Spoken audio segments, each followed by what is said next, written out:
जी बिस्मिल्लाहिर्रहमानिर्रहीम। अस्सलाम वालेकुम स्टूडेंट्स।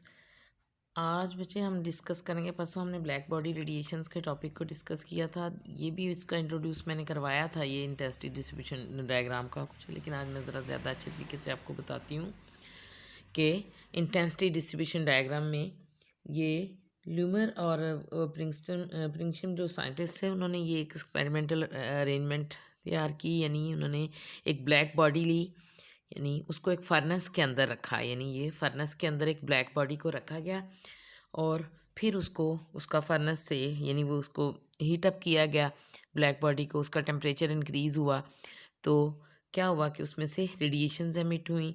उन रेडिएशंस को उन्होंने आगे एक फर्दर रिफ्लेक्शन करवाई, यानी एक मिरर के ऊपर फॉल करवाया, वहाँ से वो रिफ्लेक्ट हुई। इसका मकसद ये था कि यहाँ से इनकी यानी अगर इनमें कोई छुपी हुई वेवलेंथ्स हैं तो वो भी अपीयर हो जाएँ, वो भी डिस्पर्स हो जाएँ, यानी वो मतलब अलग-अलग हो जाएँ वो वेवलेंथ्स रेडिएशंस। तो फिर फर्दर उनको किस पे यानी थी rock salts prism, rock salt prism थी, उसके ऊपर इंसिडेंट करवाया। प्रिज्म क्या करती है कि उनको ट्रांसफर्स यानी आगे ट्रांसमिट करती है इन वेव्स को और डिस्पर्स करती है, यानी मज़ीद इनको डिस्पर्स अलग-अलग करती है।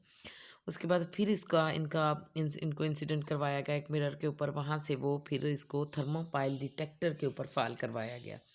अब थर्मोपाइल डिटेक्टर जो है वो इन रेडिएशंस को यानी डिटेक्ट करता है, इनकी रिकॉर्ड करता है, इनकी इंटेंसिटी और वेवलेंथ को। ठीक है, उसको अलग-अलग यानी थर्मोपाइल डिटेक्टर के ज़रिए से इनकी रेडिएशन डिटेक्टर है, ये इन रेडिएशंस की इंटेंसिटी कि इनकी इमिटेड रेडिएशंस की इंटेंसिटी कितनी है और उसकी वेवलेंथ कितनी है उसको डिटेक्ट करेगा। फर्नेस जो है वहाँ उसमें ब्लैक बॉडी को हीट अप किया जाएगा, तो वो उसका और उसका टेम्परेचर यानी भी यहीं से फाइंड आउट किया जाए कि किसका कितने टेम्परेचर तक हीट अप किया गया है, यानी फर्नेस के ज़रिए। उसके बाद था कि इनकी यानी वो वेवलेंथ इंटेंसिटी डायग्राम थी, यानी वेवलेंथ और इंटेंसिटी के दरमियान इन एमिटेड रेडिएशंस की वेवलेंथ और इनकी इंटेंसिटी के दरमियान ग्राफ प्लॉट किया गया। एक ग्राफ था ये वाली डायग्राम। तो ये है कि विजिबल ये सारी एमिटेड यानी यानी जब उसका टेम्परेचर इंक्रीज़ होता है ब्लैक बॉडी का, तो उसमें से ये जो रेज़ एमिट होती हैं उनकी इंटेंसिटी और वेवलेंथ के दरमियान क्या यानी वो किस तरह वेवलेंथ बढ़ने से इंटेंसिटी किस तरह बढ़ती है यानी। तो सबसे पहले जो हम देखते हैं कि अगर जब फर्नेस का टेम्परेचर 1650 केल्विन था, इसके बाद इससे कुछ कंक्लूजन्स obtain हुई, यानी इनके इसके कुछ रिजल्ट्स थे इन इस ग्राफ के। यानी तो फर्स्ट वन ये था कि at a given temperature the energy is not uniformly distributed in the radiation spectrum of the body. यानी कि एक ख़ास टेम्परेचर पे सपोज वो टेम्परेचर 1650 केल्विन है, तो उस पे जो डिस्ट्रीब्यूटेड यानी एमिटेड रेडिएशंस हैं उनकी इंटेंसिटी जो है वो यूनिफॉर्म नहीं है। देखें आप 1650 केल्विन पे ही ले लें, ये वाली कर्व ये जो यूँ जा रही है, इसकी यानी इस कर्व की इंटेंसिटी शुरू में कम है।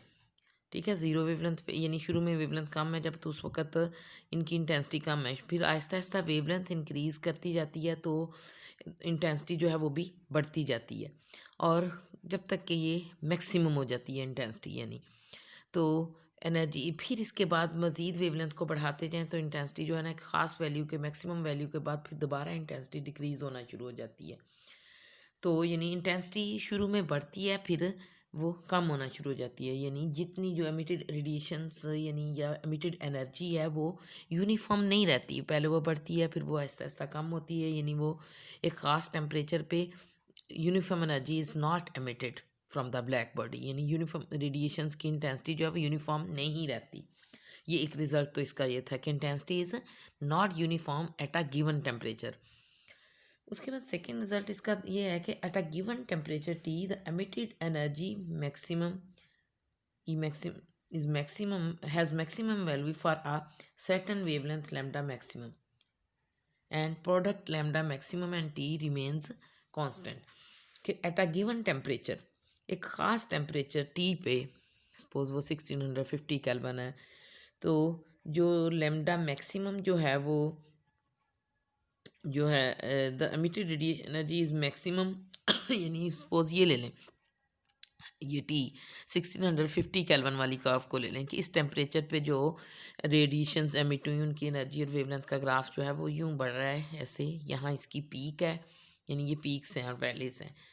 तो इस पीक यानी ये पीक यहाँ एग्जिस्ट कर रही है, यानी सॉरी यहाँ इस वेवलेंथ पे। तो जिस वेवलेंथ पे किसी इसी इस जिसका इस कर्व की इंटेंसिटी मैक्सिमम होगी, यानी ये पीक होगी, लाई करेगी, उस वेवलेंथ को आप लेमडा मैक्सिमम कहेंगे। यानी वो क्या कहलाएगी? Lambda. Lambda maximum is not the maximum wavelength, it is the wavelength where जो है maximum intensity is emitted at a given temperature. एक ख़ास टेम्परेचर पे जहाँ मैक्सिमम इंटेंसिटी मैक्सिमम हो जाती है, वो वाली corresponding to that maximum intensity wavelength corresponding जो करती है, वो कॉरस्पॉन्ड करती है, that is called lambda maximum. यानी यहाँ इस कर्व की लेमडा मैक्सिमम जो है वो यहाँ होगी, यहाँ एग्जिस्ट करेगी। ये है लेमडा मैक्सिमम फॉर ये।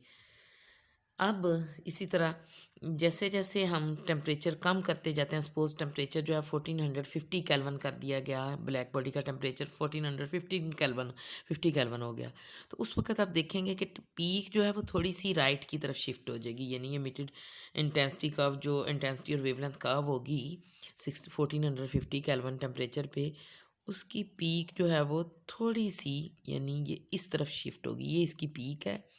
अब यानी इस इंटेंसिटी पे, यानी मैक्सिमम इंटेंसिटी जो है ना, वो पीक जो है ना उसको कॉरस्पॉन्ड करती है। तो ये यानी ये मैक्सिमम इंटेंसिटी डिक्रीज़ हुई, लेकिन ये जो इसकी पीक है वो थोड़ी सी राइट की तरफ शिफ्ट हुई। यानी ये जो लेमडा मैक्सिमम थी ना, wavelength for this maximum intensity, उसको लेमडा मैक्सिमम कहते हैं, वो थोड़ी सी पहले अगर इस तरफ थी तो वो थोड़ी इस तरफ है, यानी राइट की तरफ शिफ्ट हो गई। यानी लेमडा मैक्सिमम इंक्रीज हुई राइट की तरफ। ज़ाहिर है वेवलेंथ इंक्रीज हो रही है, यानी अगर राइट की तरफ मूव किए तो यानी वेवलेंथ इंक्रीज होने से क्या हुआ, इंटेंसिटी जो है वो ये मैक्सिमम, यानी टेम्परेचर डिक्रीज़ होने से, हम टेम्परेचर की बात कर रहे थे, टी डिक्रीज़ होने से लेमडा मैक्सिमम जो है वो इंक्रीज़ हुई। यानी इसी तरह जैसे अब टेम्परेचर सपोज आपने 1260 केल्विन टेम्परेचर पे जो कर्व्स जो रेडिएशंस एमिट हुई उनका ग्राफ प्लॉट किया, तो उसमें जो पीक है, आप देखें पीक थोड़ी सी यहाँ यहाँ आ गई। यानी इंटेंसिटी मैक्सिमम इंटेंसिटी को कॉरस्पॉन्ड करती हुई जो वेवलेंथ है वो वो यहाँ आ गई।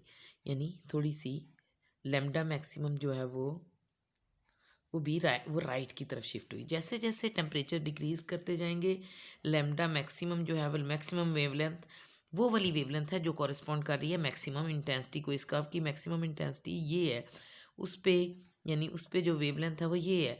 तो जैसे जैसे हम राइट की तरफ मूव कर, यानी टेम्परेचर डिक्रीज करते जाएंगे, लेमडा मैक्सिमम जो है वो राइट की तरफ शिफ्ट होती जाएगी, यानी इंक्रीज करती जाएगी हर कर्व के लिए। इस वाली कर्व के लिए लेमडा मैक्सिमम कम था, यानी ये वाली 1650 केल्विन टेम्परेचर पे। इट मीन्स कि लेमडा मैक्सिमम और टेम्परेचर एक दूसरे के इन्वर्सली प्रोपोर्शनल है, कि जैसे जैसे टेम्परेचर आप डिक्रीज करते हो लेमडा मैक्सिमम इंक्रीज होता है, ये चीज़। तो इसको यानी बट इट्स कॉम्पोनेंट, यानी ये प्रोडक्ट जो है ना लेमडा मैक्सिमम का और टेम्परेचर का, वो कांस्टेंट रहता है,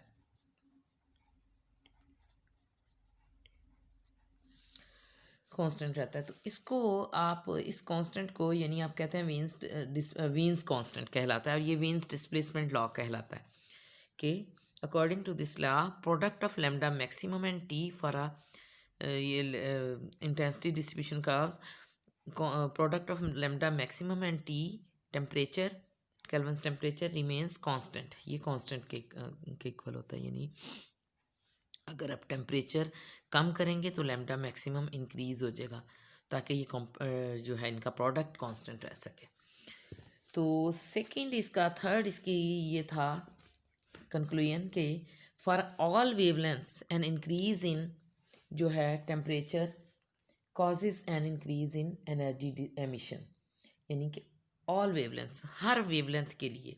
अब सारी वेवलेंथ्स को देख लो, जब ये लेमडा ये 1 है, 2 है, लेमडा ये वाली, कि जैसे जैसे सारी वेवलेंथ्स के लिए, ये फर्स्ट वेवलेंथ के लिए कर्व है, अगर ये वाली कर्व जो है इसमें जैसे जैसे वेवलेंथ इंक्रीज हो रही है, यानी all wavelengths increase in temperature causes an increase in energy emission, कि जैसे जैसे इसमें भी देख लो कि 1000 केल्विन टेम्परेचर है पहले, तो इंटेंसिटी यानी मैक्सिमम एनर्जी या मैक्सिमम इंटेंसिटी डिस्ट्रीब्यूशन जो है ना, मैक्सिमम इतनी इंटेंसिटी एमिट हो रही है, यानी एमिटेड रेडिएशंस की इंटेंसिटी जो है वो इतनी है ये। लेकिन जैसे अपने टेम्परेचर इंक्रीज़ किया तो इंटेंसिटी भी इंक्रीज़ की। इट मीन्स कि पहले ये है कि पहले कम एनर्जी एमिट हो रही थी, एनर्जी वाली रेडिएशन एमिट हो रही थी, अब ज़्यादा अमाउंट ऑफ एनर्जी एमिट हुई जैसे आपने टेम्परेचर इंक्रीज़ किया। यानी with an increase in temperature सारी वेवलेंथ्स के लिए with an intensity of the emitted radiations increases, और यानी पहली वाली वेवलेंथ के लिए, पहले वाले टेम्परेचर के लिए इंटेंसिटी इतनी थी, सेकंड अपने टेम्परेचर इंक्रीज़ किया, मज़ीद 1260 केल्विन हो गया तो इंटेंसिटी इतनी होगी, यानी इंटेंसिटी शिफ्ट हुई ऊपर की तरफ। यानी एनर्जी एक्चुअली इंटेंसिटी जो है ना एनर्जी के प्रोपोर्शनली होती है, यानी जितनी इंटेंसिटी ज़्यादा होगी इमिटेड रेडिएशंस की उतनी ज़्यादा एनर्जी इमिट हो रही है, इट मीन्स। तो यानी उस वक्त इंटेंसिटी बढ़ेगी। फिर फर्दर टेम्परेचर इंक्रीज़ हुआ 1450 केल्विन वाली कर्व के लिए, आप देखें इंटेंसिटी मैक्सिमम इंटेंसिटी यहाँ शिफ्ट होगी, यानी इंटेंसिटी भी बढ़ी, यानी एनर्जी भी ज़्यादा एनर्जी इमिट हुई, यानी there is an increase in emission of energy. तो the radiation intensity increases with increase in wavelength. शुरू में यह है कि जैसे जैसे एक तो टेम्परेचर के साथ मैक्सिमम इंटेंसिटी बढ़ती है, लेकिन टेम्परेचर इंक्रीज़ करने से इंटेंसिटी ऑफ एमिटेड वेव्स वो नहीं ऐसे कॉन्स्टेंटली इंक्रीज़ नहीं करती रहती। यानी ये कि आप देखें कि जैसे हम ये कि रेडिएशंस यानी टेम्परेचर इंक्रीज़ करने से मैक्सिमम एनर्जी एमिटेड जो है ना वो बढ़ती है। जैसे जैसे टेम्परेचर होगा मैक्सिमम एमिटेड एनर्जी जो है ना वो बढ़ेगी। पहले इतनी एनर्जी एमिट हुई थी मैक्सिमम, अब अगर टेम्परेचर इंक्रीज़ हुआ तो इतनी हो गई, अब फर्दर इतनी हो गई, यानी फर्दर टेम्परेचर को इंक्रीज़ करेंगे तो वो इतनी हो जाएगी। लेकिन जैसे जैसे आप वेवलेंथ को बढ़ाते जाएंगे ये इंटेंसिटी जो है वो नहीं बढ़ेगी। यानी अगर यानी शुरू में अगर वेवलेंथ जो है वेवलेंथ इस तरह की तरफ वेवलेंथ ज़्यादा होगी तो इंटेंसिटी भी ज़्यादा होगी रेडिएशंस की, लेकिन एक ख़ास वैल्यू पे जो यानी एक ख़ास पॉइंट पे पहुंच के वो वेवलेंथ जो इंटेंसिटी जो है ना वो मैक्सिमम हो जाती है। यानी इसके बाद अगर मज़ीद वेवलेंथ बढ़ाएंगे तो इंटेंसिटी जो है ना वो कम होना शुरू हो जाएगी, वो मज़ीद उसमें वो यानी इजाफा नहीं होगा इंटेंसिटी में। तो फॉर एग्जांपल इट यानी the radiation intensity increases with increase in wavelength and at a particular wavelength lambda maximum intensity becomes maximum. शुरू में इंक्रीज होगी खास वेवलेंथ पे, लिस्टर ये 5 पे जो है ये इंटेंसिटी जो है वो मैक्सिमम होगी। तो उस इंटेंसिटी पे मैक्सिमम इंटेंसिटी पे जो वेवलेंथ कॉरस्पॉन्ड करेगी that is called lambda maximum, वो लैम्डा मैक्सिमम कहलाती है। तो इट हैज़ यानी ये वेवलेंथ जो है it has a maximum value इस पॉइंट पे। तो with further increase in wavelength, अब अगर इस लेमडा मैक्सिमम से ज़्यादा इंक्रीज़ की जाए वेवलेंथ तो इंटेंसिटी डिक्रीजेज, यानी इंटेंसिटी जो है वो इंक्रीज़ नहीं करेगी, वो डिक्रीज़ होगी इसकी बजाय, इंक्रीज़ करने की बजाय। यानी ये था तो थर्ड कंक्लूजन। फोर्थ ये था कि the area under each curve represents the energy E radiated पर सेकंड पर स्क्वायर मीटर। यानी हर कर्व के अंदर जो एरिया है वो किस चीज़ को रिप्रेजेंट करता है, एनर्जी एमिटेड पर सेकंड, के एक सेकंड में जितनी एक स्क्वायर मीटर में से किसी ब्लैक बॉडी के एक स्क्वायर मीटर में से एक सेकंड में कितनी एनर्जी एमिट होती है उसको रिप्रेजेंट करता है एरिया अंडर ईच कर्व। जैसे इस कर्व के अंदर ये वाला एरिया है, ये वाला ये कम है as compare to this curve के अंदर ये जो है एरिया ज़्यादा है। तो जैसे जैसे हम टेम्परेचर इंक्रीज़ करते जाएँ एनर्जी एमिटेड जो है ना पर स्क्वायर मीटर यानी पर सेकंड पर स्क्वायर मीटर जो है वो इंक्रीज़ करती जाती है। यानी थर्ड रिजल्ट ये स्टेट करता है कि स्टीफन ने बताया था कि एनर्जी एमिटेड एनर्जी जो है ना that is proportional to the fourth power of temperature, इसके इक्वल होता है, और E is equal to sigma into T raised पर 4 where sigma is a constant, इसको स्टीफन बोल्ट्जमैन कांस्टेंट कहते हैं। स्टीफन्स कांस्टेंट कहलाता है। And this is equal to, its value is equal to 5.67 into 10⁻⁸ इसके इक्वल होती है। स्टीफन कांस्टेंट जो है ना, इसकी वैल्यू किसके इक्वल होती है? 5.67 इंटू 10⁻⁸। इसी तरह जिस तरह वीन्स डिस्प्लेसमेंट लॉ में क्या था, वीन्स कांस्टेंट जो है उसकी वैल्यू किसकी इक्वल होती है? वीन्स कांस्टेंट जो है, ये वाला कांस्टेंट इस लॉ में वो है 2.9 इंटू 10⁻³ मीटर केल्विन, इसके इक्वल है। जबकि वीन्स कांस्टेंट की वैल्यू क्या है, इसके यूनिट्स क्या हैं? ये watt metre raise to power -2 into kelvin raise to power -4। ये इसके यूनिट्स हैं। Watt metre raise to power -2 into kelvin raise to power -4, ये चीज़। इसके बाद अब प्लैंक्स, यानी चूँकि ये चीज़ ये एक्सप्लेन नहीं कर रही कि ये लॉ, ये जो एक्सपेरिमेंट है कि इससे ये एक्सप्लेन नहीं हो रहा कि वाई एट स्मॉलर टेम्परेचर्स पे, यानी डिफरेंट टेम्परेचर्स पे ये जो है एमिटेड एनर्जी यूनिफॉर्म क्यों नहीं रहती, यानी टेम्परेचर यूनिफॉर्म रहने पे एनर्जी जो है ना वो यूनिफॉर्म क्यों नहीं रहती। जबकि यानी तो वो ये प्लैंक्स ने इसको एक्सप्लेन किया, यानी अकॉर्डिंग टू ये क्लासिकल थ्योरी के रिजल्ट्स थे। अकॉर्डिंग टू यानी मॉडर्न थ्योरी में, मॉडर्न फिजिक्स में प्लैंक्स की जो है ना उसने ये प्रपोज किया कि ये जो एमिटेड रेडिएशंस हैं, these travel in the form of packets of energy, these consist of small packets of energy. तो each packet is called a quanta, उसको क्वांटा बोलते हैं। एंड क्वांटम या क्वांटा, तो यानी क्वांटम बोलते हैं एक पैकेट को, ज़्यादा पैकेट समझो वो क्वांटास कहलाएंगे। तो हर प्लैंक्स अजम्पशन के अकॉर्डिंग जो है ना, वो हर पैकेट जो है ना, ईच पैकेट ऑफ एनर्जी जो है ना, इट कंसिस्ट ऑफ क्वांटास, यानी वो it is called a quanta, यानी ये स्मॉल पैकेट्स की फॉर्म में एनर्जी रिलीज होती है ब्लैक बॉडी से। तो हर क्वांटा जो है उसकी एनर्जी जो है that is equal to H into F, where F is the frequency of the emitted radiation, यानी फ्रीक्वेंसी क्या है? Number of radiations emitted per second, यानी एक सेकेंड में जितनी नंबर ऑफ वेव्स एमिट होती हैं दैट इज़ कॉल्ड एफ, वो एफ कहलाता है। और एच क्या है? प्लैंक्स कांस्टेंट, ये प्लैंक्स कांस्टेंट है। इसकी वैल्यू यानी एच किसके इक्वल होता है? 6.63 into 10⁻34 joule second, joule second इसके यूनिट्स होते हैं ये प्लैंक्स कांस्टेंट के। तो this is equal to this. तो अब यानी एनर्जी जो है it is equal to H into F के, where H is Planck's constant and F is called frequency of the emitted radiations, के जो रेडिएशंस एमिट होती हैं उनकी एनर्जी कैसे, energy is equal to H into F के। जितनी radiations emit होंगी, ज़्यादा एमिट होंगी एक सेकेंड में, उतनी ज़्यादा एनर्जी एमिट होगी। इट मीन्स कि E is directly proportional to F frequency के। वो किस वजह से? ये Max Planck receive the Nobel prize in physics 1918 में। उसने इसी प्रोपोजन ये जो है इसी नाम पे नोबेल प्राइज़ रिसीव किया था दिस, यानी। और इसके बाद उसने फंडामेंटल, यानी दिस फंडामेंटल कांस्टेंट जो है, प्लैंक्स कांस्टेंट जो है ना, इज़ एन इम्पॉर्टेंट, यानी ये it is very important in physics as the constant C. जिस तरह के, यानी ये एच इतना इम्पॉर्टेंट है जिस तरह के स्पीड ऑफ लाइट, ये जो सी है ना, ये जितनी इम्पॉर्टेंट है, यानी जितनी इसकी इम्पोर्टेंस है इतनी ही इसकी है। तो नोबेल ये क्वांटास की डिस्कवरी के लिए प्लैंक्स ने नोबेल प्राइज़ रिसीव किया इन 1918 में। ही रिसीव्ड, यानी किस बिना पे? For the discovery of Qantas में। और किस ईयर में? 1918 में उसने रिसीव किया था।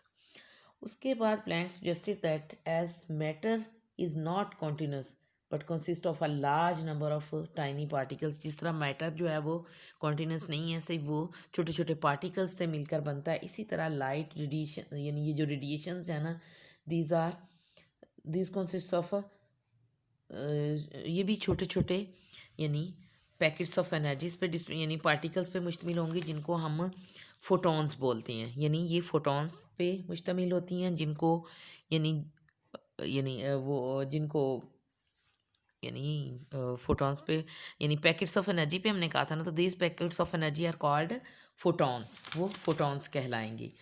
तो यानी रेडिएशंस कंसिस्ट ऑफ फोटॉन्स, जिस तरह लाइट रेडिएशंस हैं वो भी फोटॉन्स पर मुश्तमिल होती हैं, तो इनकी एनर्जी जो है ना वो एनर्जी भी पोजेस करती हैं एंड मोमेंटम भी होता है इनका खास। तो अकॉर्डिंग टू आइंस्टाइन, हमारा स्पेशल थ्योरी ऑफ रिलेटिविटी के रिजल्ट्स में था, आइंस्टाइन प्रपोजल था कि E is equal to Einstein की मैस एनर्जी रिलेशनशिप था एक, E is equal to MC square, कि energy is converted into matter and matter is converted energy is converted into mass and mass is converted into energy according to this relation. कि अगर कोई particle velocity of सी के साथ move करता है तो उसको it possess energy equal to MC square, उसकी एनर्जी इसके इक्वल होगी MC स्क्वायर के इक्वल। अब इसी को हम E is equal to MC square वाले रिलेशन को प्लैंक्स अजम्पशन, ये है आइंस्टाइन मैस एनर्जी रिलेशनशिप था ये। E is equal to MC square क्या है? आइंस्टाइन मैस एनर्जी रिलेशनशिप है। आइंस्टाइन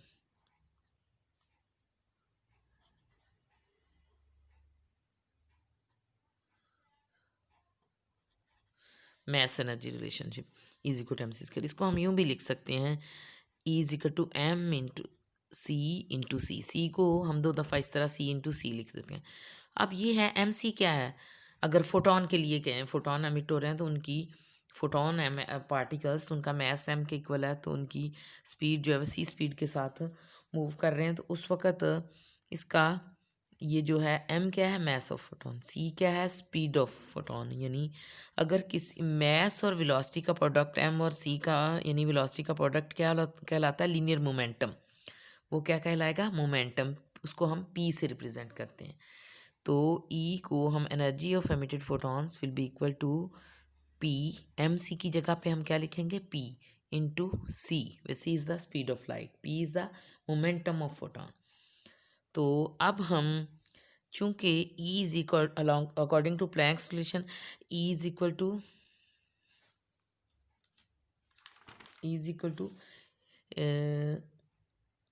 यानी होता है ना H इंटू F के इक्वल, E इज इक्वल टू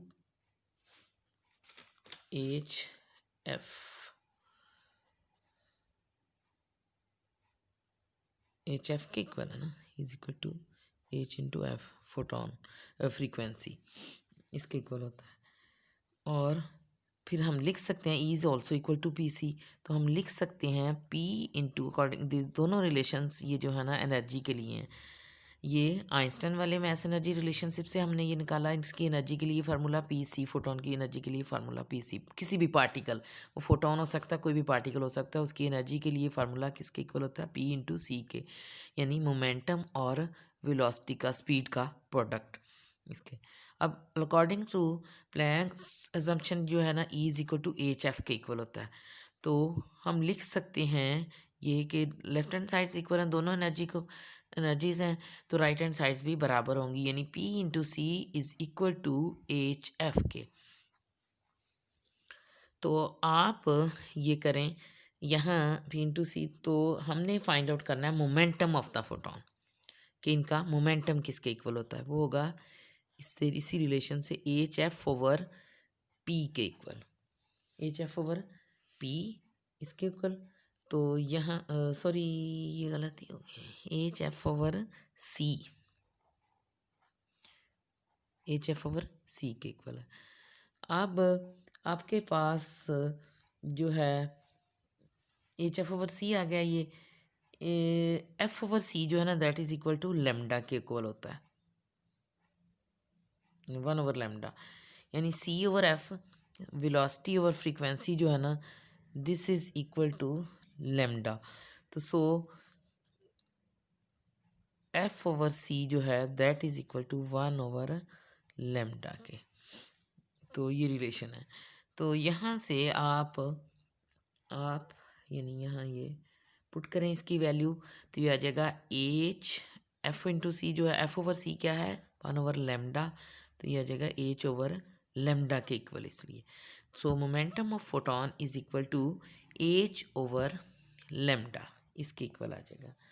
इसके बाद आपका ये आगे एक एग्जांपल है, ये आपके सिलेबस में है कि टी अगर टेम्परेचर जो है ना, अज्यूमिंग यू कि मेरे ख्याल में इसके इतना ये काफ़ी है आज का लेक्चर। ये लेक्चर ज़्यादा लंबा हो जाएगा, हम अगर ज़्यादा करेंगे कल हम करेंगे interaction of electromagnetic radiations with matter. बस इसी को थोड़ा मैं रिपीट कर देती हूँ कि पहले सबसे हमने ये एक्सपेरिमेंटल अरेंजमेंट देखी कि ब्लैक बॉडी को फर्नेस के अंदर रख के हीट की अप किया जाए तो उससे जो रेडिएशंस एमिट होती हैं उन एमिटेड रेडिएशंस की वेवलेंथ और इंटेंसिटी के दरमियान ग्राफ प्लॉट किया।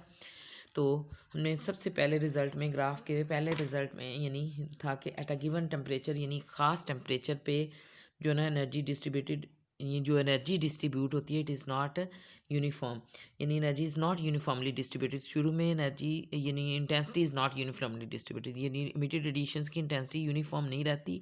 शुरू में वो इंक्रीज़ होती है, फिर एक ख़ास वैल्यू पे पहुंच के वो यानी वो उसकी मैक्सिमम वैल्यू होती है। इसके बाद अगर यानी वो डिक्रीज़ होना शुरू हो जाती है, यानी वो डिक्रीज़ हो जाती है। तो इसी तरह फिर फास्ट अगले टेम्परेचर के लिए उसने देखा, ये देखिए शुरू में इंक्रीज़ हो रही है फिर डिक्रीज, यानी emitted energy is not uniformly distributed, यानी इंटेंसिटी या एनर्जी जो है ना दोनों यूनिफॉर्मली डिस्ट्रीब्यूट नहीं होती, यानी एमिट नहीं होती यूनिफॉर्मली, यानी पहले कम इंटेंसिटी एमिट हो रही है फिर ज़्यादा हो जाती है फिर कम हो जाती है, यानी ये यूनिफॉर्म नहीं रहती है। ख़ास वेव टेम्परेचर पे ख़ास इंटेंसिटी नहीं एमिट होती।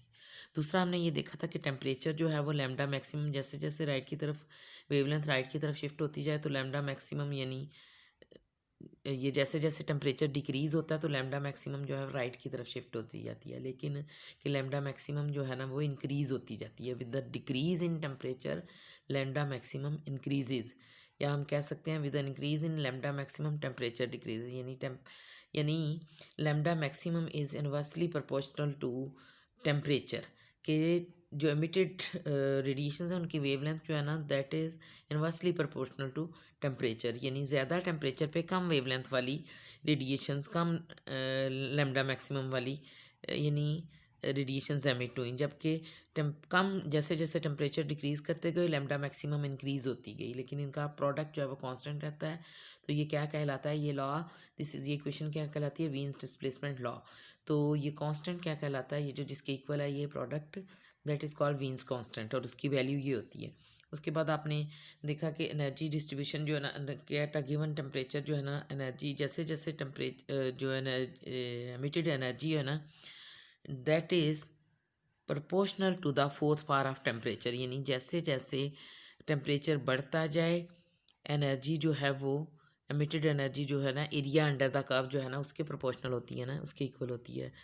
तो emitted energy per second per square metre जो है ना that is proportional to the area under the curve that is equal to the area under the curve. तो जैसे जैसे टेम्परेचर आप कम पहले ज़्यादा टेम्परेचर के लिए एरिया ये यानी एमिटेड एनर्जी जो है वो ज़्यादा थी, कम टेम्परेचर डिक्रीज़ होगा तो ये एमिटेड एनर्जी जो है वो कम होती जाएगी, एरिया अंडर द कर्व जो है वो डिक्रीज़ हो जाएगा इस तरह फर्दर। तो ये एनर्जी जो है वो कम होती जाती है for decrease in temperature. Increase in temperature के लिए एनर्जी भी इंक्रीज़ होगी, यानी E is proportional to the fourth power of temperature. This is called Stefan's law, इसको स्टीफन्स लॉ बोलते हैं। तो ये कांस्टेंट यानी E is equal to sigma into T raised to पर 4 के इक्वल होगा, सिग्मा जो है वो स्टीफन्स कांस्टेंट कहलाता है, तो इसके इक्वल है और उसकी वैल्यू इसके इक्वल है। इसके बाद हमने प्लैंक्स अजम्पशन बताई कि प्लैंक्स ने अजम्पशन यानी प्लैंक्स अजम्पशन के उसने बताया कि एनर्जी जो है ना एमिटेड रेडिएशंस जो है ना वो उनकी यानी radiations are emitted in the form of packets of energy. तो वो those packets are called quantas, उनको क्वांटास बोलते हैं। तो वो यानी जितनी टेम्परेचर इंक्रीज़ करते जाएंगे तो वो यानी लाइट जो है वो उसका यानी वो जो एमिटेड एनर्जी जो है ना वो इंक्रीज़ होती जाएगी, यानी जो वो उसमें से ज़्यादा क्वांटास एमिट होंगे यानी ज़्यादा पैकेट्स ऑफ एनर्जीज एमिट होंगे। And energy of each quanta is equal to H into F के इक्वल होती है। कि जैसे जैसे एनर्जीज रेडिएशन ज़्यादा एमिट होंगी, एनर्जी एमिटेड एनर्जी जो है वो ज़्यादा होगी। फ्रीक्वेंसी इंक्रीज़ करने से यानी नंबर ऑफ़ रेडिएशन एमिटेड पर सेकंड इंक्रीज़ होगी अगर ये, तो एनर्जी भी ज़्यादा एमिट होगी, यानी इस वजह से एनर्जी ज़्यादा एमिट होती है एटा। तो अब जैसे जैसे टेम्परेचर आप यानी इंक्रीज़ करते जाते हैं किसी का तो फ्रीक्वेंसी जो है वो इंक्रीज़ होती जाती है, इसलिए एमिटेड रेडिएशंस भी इंक्रीज़ होती हैं। तो फर्दर और उसने बताया था कि अकॉर्डिंग टू ये हमने आइंस्टाइन्स मैस एनर्जी रिलेशनशिप से इसकी एनर्जी के लिए ये फार्मूला निकाला, एनर्जी और यानी मोमेंटम के लिए निकाला। तो मैं आइंस्टाइन्स मैस एनर्जी रिलेशनशिप को इस तरह से लिखा, फिर फर्दर उससे आपके पास एनर्जी के लिए रिलेशन आ गया पी इंटू सी की फॉर्म में, where P is the momentum of the particle packets and C is the speed of light. तो यानी E इज़ इक्वल टू हमारे पास E जो है it is also according to Planck's assumption E is equal to H F के equal है। ये Planck's assumption और Einstein's mass energy relationship से को हमने कंपेयर किया, तो हमारे पास आ गया P C is equal to H F और P is equal to H F over C के। तो अब एच एफ ओवर सी जो है ना, दिस इज़ इक्वल टू जो एच ओवर लेमडा के होता है, because F over C is called 1 over is equal to 1 over lambda. तो ये मैं बताती हूँ आपको कि ये क्यों इस तरह आता है। हमारे पास वेलोसिटी यानी स्पीड किसके इक्वल होती है, एक वेवलेंथ यानी जो है वो लेमडा कहलाती है, यानी लेमडा डिस्टेंस वो लेमडा वेवलेंथ जो है वो उतनी वेवलेंथ कितने सेकेंड्स में एमिट होती है, कितने टाइम में, एक टाइम पीरियड के जितने टाइम के दौरान एक वेवलेंथ एमिट होती है। यानी एक वेव टाइम पीरियड वो टाइम है जिसमें एक वेव के जितना वेवलेंथ के जितना डिस्टेंस कवर करे वेव। तो स्पीड किसके बराबर होती है, स्पीड v होती है डिस्टेंस यानी वेवलेंथ डिस्टेंस ही है ना, distance divided by time, time period time के इक्वल, टाइम पीरियड के इक्वल है डिस्टेंस यहाँ वेवलेंथ के जितना इमिट होता है यानी वेवलेंथ लैम्डा के जितना, v यहाँ स्पीड ऑफ लाइट के इक्वल है। तो यहाँ आप देखें अब आपके पास ये एफ जो है ना फ्रीक्वेंसी जो है 1/t के इक्वल होती है, फ्रीक्वेंसी में और टाइम पीरियड में ये रिलेशन है। तो यहाँ इसलिए हम लिख सकते हैं लेमडा ओवर यानी लेमडा इंटू एफ, यानी लेमडा ओवर टी को लिख सकते हैं 1/t जो है वो एफ के इक्वल है, इसकी जगह एफ लिख दिया, लेमडा की जगह लेमडा, तो ये C is equal to lambda F के इक्वल आ गया। तो हमारे पास हमने यानी C is equal to lambda F है, तो lambda is equal to F over C, यानी यहाँ से आप निकालेंगे lambda is equal to C over F और 1 ओवर लेमडा किसके इक्वल होगा, एफ ओवर सी के, इसलिए ये चीज़ इसके इक्वल आई। तो इसके बाद आपने मोमेंटम ऑफ एमिटेड फोटोन जो है वो एच ओवर लेमडा के इक्वल आ जाता है। फाइनल यहाँ तक आपने ये याद रखना है, इसके बाद नेक्स्ट हम अगले लेक्चर में करेंगे।